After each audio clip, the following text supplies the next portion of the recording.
Hi, my name is Nathan, and today we're going to do a comic book review of Mother of Madness, issue number 2, brought to you by Rated Comics. Let's get to it. So we begin this issue off with Garden State Trailer Park in 2036. Tiff asks Maya, "Are you okay?" Maya responds with, "I'm just feeling sick." Like, doctor sick? That's what Tiff asks. Maya says, "No, it's that time of the month." Ah, the big shame, the curse of Eve, the time to go sit on moss for a few days. I don't know what that means, but I love that when you call that time of the month the curse of Eve. And fellas, with your ladies, that time of the month ain't no joke. Sometimes a Starbucks and a Chick-fil-A can really save you from that stuff. And some chocolate to go with it. Maya tells Tiff, "Maybe I'll just be happier if I just accept it. Try to fit in, make myself smaller, quieter, tidier, and more available." You know, she's kind of trying to conform to society with whatever women go through with this kind of time of the month stuff. And Tiff tells her, "No, girl, don't drink that Kool-Aid. It's not even a name brand." So this comic touches on the concepts of gender roles and patriarchy. For example, Tiff holds up a picture of a buff guy and a picture of a, attractive looking woman eating ice cream, melting and dripping all over her. She says one is a power fantasy and the other is objectification. When you imagine yourself as this guy, there are 0 downsides. It feels good. It tells people in power, you're great, you deserve it. When you imagine yourself as the other, like this girl, you feel bad. The price of, oh, people might actually like me now, is your personhood and agency.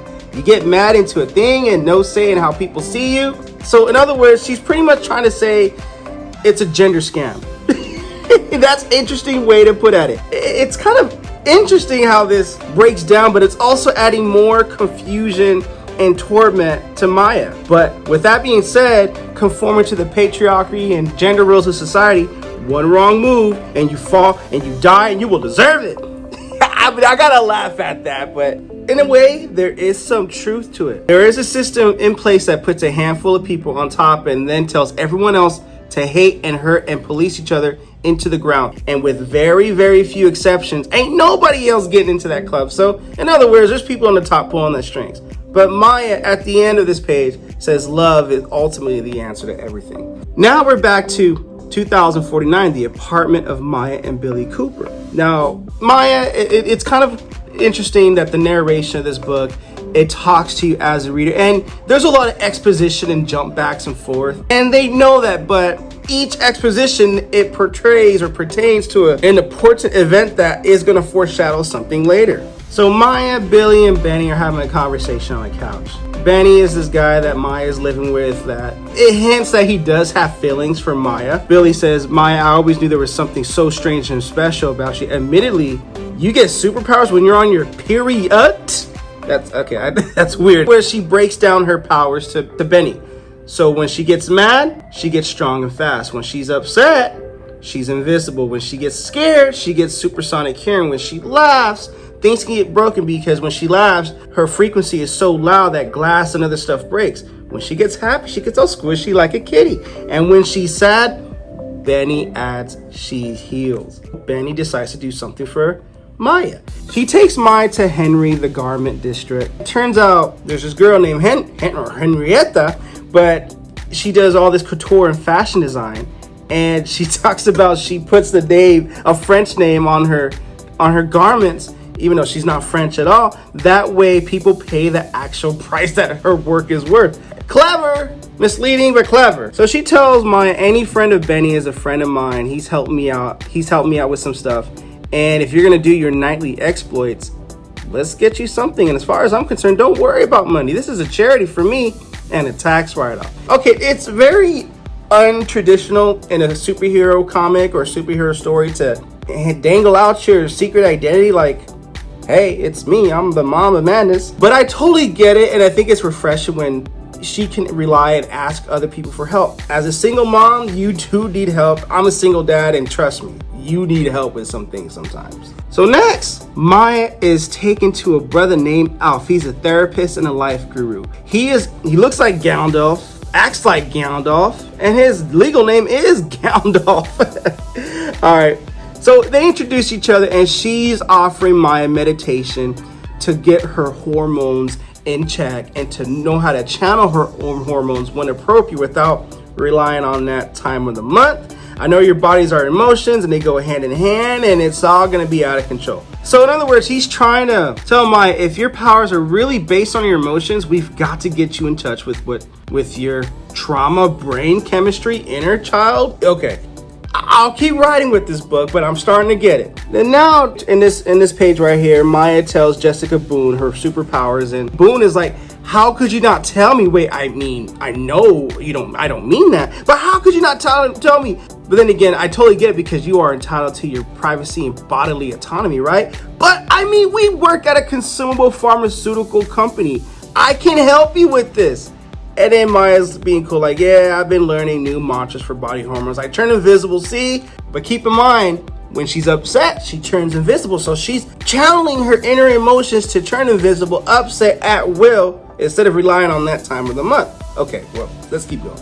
So she trains. She gets her outfit, her costume, which it makes no sense. And I don't mean to sound like an oxymoron. It does make sense. Single mom, just trying to figure it out. Hormones all over the place. Boom. She's meditating with Gandalf and her limbs and all that gets stretchy. But keep in mind, when she's happy, she gets squishy and stretchy. So it all makes sense. But that costume is just a WTF kind of costume. I will go on with this beautiful mess. Now in the basement of Maya and Billy's apartment, Billy gives Maya a sustainable electrical mobile, if I'm saying it right. Now Maya, being sassy and everything nice, says not everything has to be 2 syllables and trendy. Well, girl, it's a work in progress. Just everyone is helping Maya out. Benny, Henrietta, Boone, and whoever else I'm missing. Now we get a little bit more of Maya's backstory in Garden State Trailer Park in 2038. They were poor, it was a recession, and Tiff and her had her back, and Harvey was the devil on her right.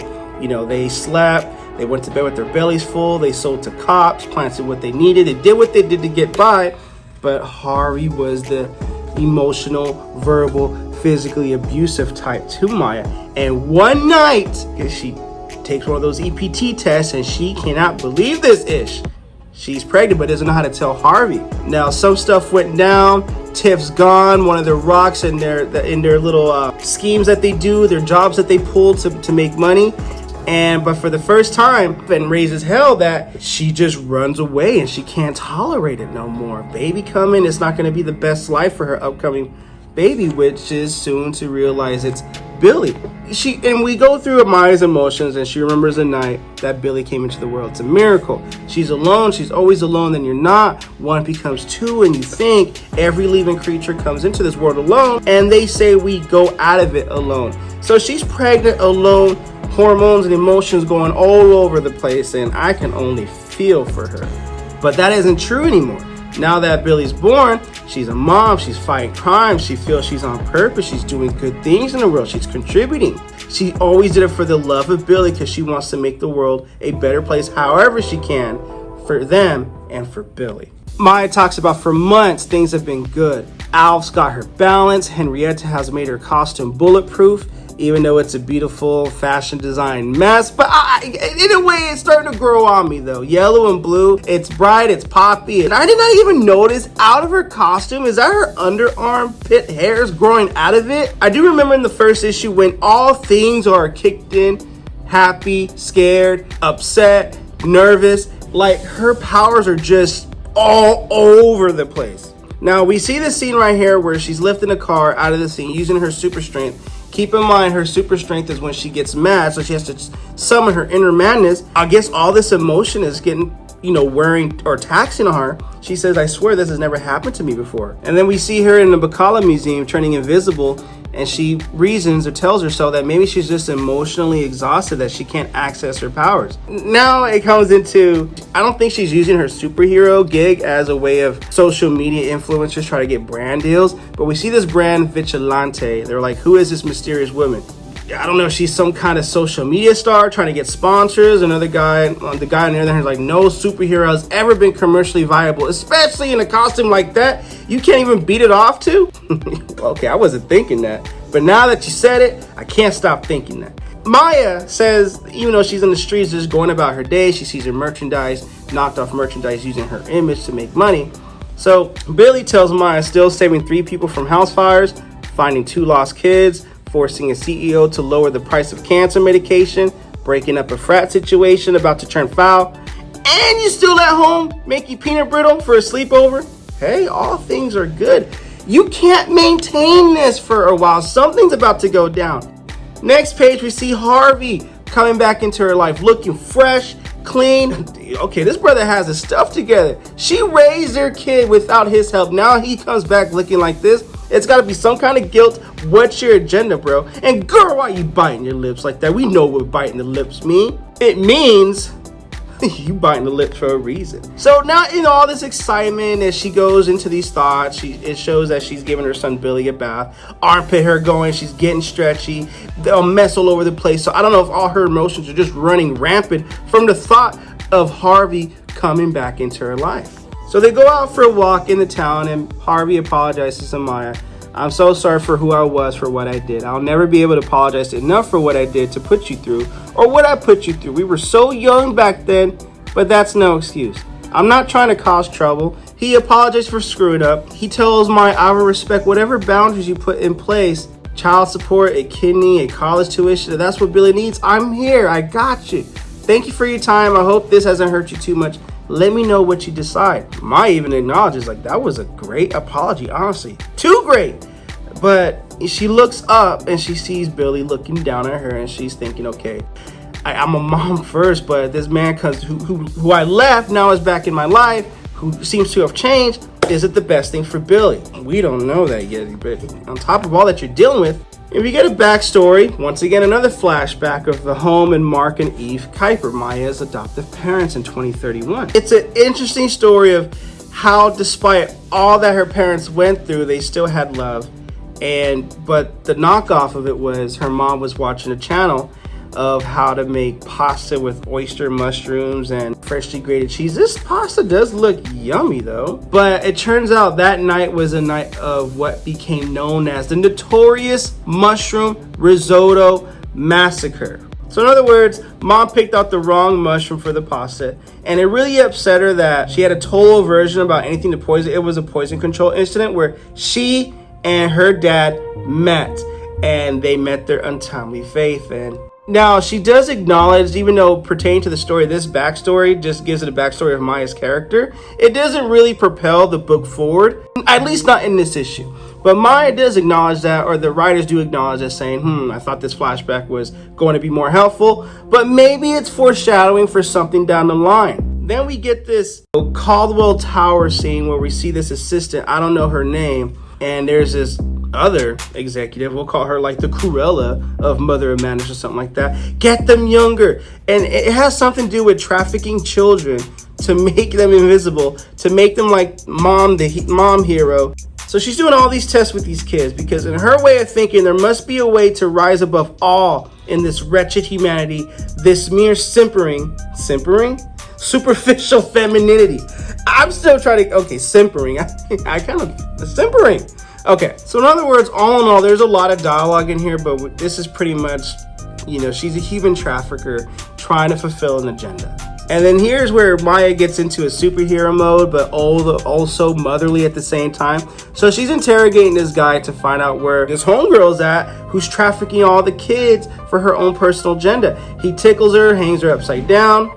He tickles her. She tickles him, hangs him upside down. She notices that his face has a reaction.